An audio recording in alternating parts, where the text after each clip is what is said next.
এখন দেশে যেই হারে রেপ হচ্ছে, আমরা কাহিনী দেখি 48 ঘন্টায় প্রায় 17 টা রেপ হচ্ছে। এই জায়গায় আমাদের আসলে এই বিক্ষোভ, এই ব্লকেট করা ছাড়া আমাদের আর উপায় রাখে নাই যে ধর্ষকরা খোলামেলা ঘুরতেছে, ধর্ষকদের ধর্ষণ করার পরে কোনো চিন্তা নাই যে আমাদের শাস্তি হবে কিনা। যে জায়গায় 4 ঘন্টায় 3টা করে ধর্ষক হচ্ছে, কালকে আল্লাহ না করুক আমার কিছু হয়ে গেলে আমি জাস্টিস পাবো কিনা, আমি এইটারও কোনো গ্যারান্টি পাচ্ছি না। দেশের এই অবস্থা হয়ে দাঁড়াইছে। প্রত্যেকটা বাংলাদেশের প্রত্যেকটা মেয়ে এখন যখন ফেসবুক খুলতেছে হইতেছে একটা করে আফসোস করতেছে যে কেন আমি মেয়ে হয়ে জন্মাইছি এমন দেশ।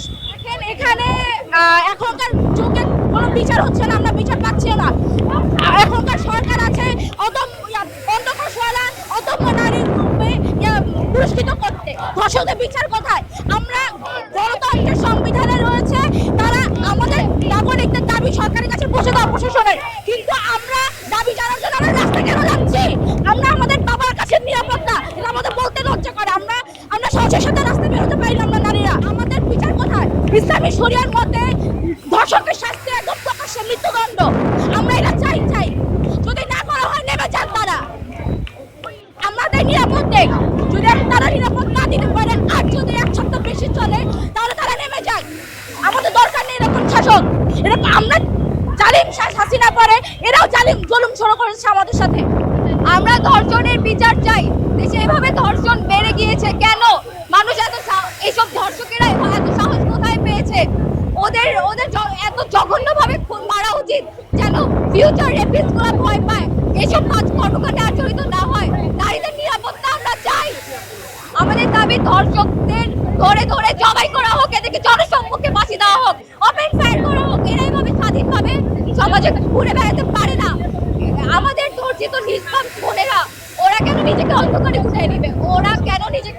গুটাই নেবে? ওরা কেন আত্মহত্যা করবে? অথচ ধর্ষকেরা কিভাবে কেন এই সমাজে স্বাধীনভাবে ঘুরে বেড়াবে? আমাদের দাবি ধর্ষকদের শুধু মৃত্যুদণ্ড দেওয়া হোক, আমাদের সমাজ ব্যবস্থাটা চেঞ্জ করা হোক। অন্যান্য দেশে দেখবেন যে ধর্ষণের একমাত্র শাস্তি হচ্ছে মৃত্যু, ফাঁসি, মৃত্যু, অথবা তাকে র্যাপিড ফায়ার করে মারা হয়। বাট আমাদের দেশে কেন এখনো এরকম পদক্ষেপ নেওয়া হয় না আমরা জানি না। তাদেরকে জেলে ঢুকানো হলো, তাদেরকে বেল দিয়ে দেওয়া হয় কিছু ঘুষ দেওয়ার পরে। এখন আমাদের সমাজ ব্যবস্থা এত খারাপ কেন আমরা জানি না। সরকার পরিবর্তন হয়েছে কিন্তু সমাজ ব্যবস্থা কেন এখনো পরিবর্তন আসে নাই, আমরা এটা নিয়ে অনেক দুঃখিত। আমাদের নতুন সরকারের কাছে এটা আহ্বান যে আমাদের সমাজ ব্যবস্থা একটু চেঞ্জ করা হয়। পৃথিবীতে খারাপ মানুষের সংখ্যা বাড়ছে বিধায় ধর্ষণের সংখ্যাটা বাড়ছে। আমরা চাই দর্শকের শাস্তি সুস্থভাবে করা হোক। আমরা যেখানে জানি দর্শক স্বীকারোক্তি দিতে যে আমরা দর্শক করছি, সাক্ষী রেডি, সেখানে কেন 180 দিন জারি করা হলো? আমরা এর জন্য দখলের রাস্তায় নামছি। আমরা চাই 24 ঘন্টার ভিতরে বা 48 ঘন্টার ভিতরে ধর্ষক একটা সুস্থ কিছুটা দাবি করা হোক, যাতে আমরা সেফ